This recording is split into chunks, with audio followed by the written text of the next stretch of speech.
esse vídeo de novo, mais uma vez, e não com a intenção de que ele vá bater alguns acessos, não, até para eu mesmo me compreender e reconhecer que a mudança começa a partir de mim. Eu gostaria de dizer para muita gente que acredita que é o diabo que faz isso, que é o diabo que faz aquilo, que é o diabo que adoece, que o diabo é que dá a pobreza, que é o diabo que faz o câncer, que é o diabo que cria o acidente, que é o diabo que derruba o avião, né? Eu gostaria de dizer que esse diabo, coitado, se for para ele responder a todos os processos que a gente os acusa, não teria mais nem inferno que coubesse ele. O inferno que ele vive seria pequeno. O inferno a qual a palavra julga que ele vai voltar, né? Na vinda de Jesus, eu acho que ele uma vida inteira ele não iria pagar por todos esses crimes. Eu gostaria de dizer que uma parte disso tudo, o inferno acaba sendo nós, o diabo acaba sendo nós, porque a gente vê que depende de nós certas mudanças, nós não fazemos. A gente fazemos aquilo que foi feito lá 2000 e poucos anos atrás. Foi nos dado um poder de voto. Naquela época foi dado também ao povo de Roma, ao povo da Judéia, ao povo de Israel, um momento do voto. Eles tinham dois candidatos, ele tinha Jesus e ele tinha Barrabás. Ele podia fazer essa escolha, a urna estava aberta para cada um votar. Mas a maioria votou em quem? Votou no santo, votou no justo. E libertou o imperfeito, o ladrão. Será que nós não estamos fazendo o mesmo? Nós sabemos que é ladrão, sabemos que rouba, sabemos que é mal feito, sabemos que é injusto e consentimos eleger constantemente as mesmas pessoas. Que mudança tem a nossa democracia? Que mudança nós temos com a chamada república? República de quem? República das bananas? Banana para o pobre, certo? E leite, e iogurte, e queijos finos e vinho finos para o rico. Foi sempre assim essa política. E quando o pobre se acende nela, chega até lá, ele esquece de quem ele foi. O nordestino volta para o Nordeste e não reconhece mais um jumento, né? O homem que cata caranguejo vai para São Paulo, quando ele volta de lá do sul, ele não reconhece mais o que é um caranguejo. Fica perguntando que bicho é. Ele esquece a identidade dele. Então, bem assim, é o político pobre, quando ele chega no poder, o político pobre esquece quem ele foi. E começa a trabalhar a serviço de quem? De quem está ali, daquela massa de manobra. Há uns anos atrás, me perguntaram se eu queria ser candidato, que me dariam apoio, que eu teria que me filiar a um partido, e me favoreciam com essa campanha. Eu até cogitei essa possibilidade. Mas depois eu ouvi uma voz interior que me diz assim, me diga uma coisa, só há dois propósitos para o político, assim que ele ganha a eleição.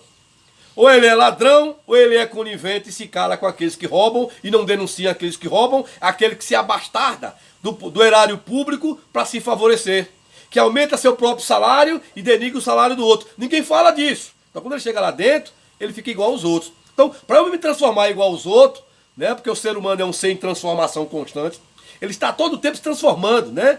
Ele se enriquece, ele se transforma, ele tem sucesso, ele fica metido a bosta, ele cresce logo, ele não enxerga mais a família dele, ele não enxerga os mais próximos, ele já passa a voar por cima, ele está pouco se lixando com o engarrafamento que está embaixo.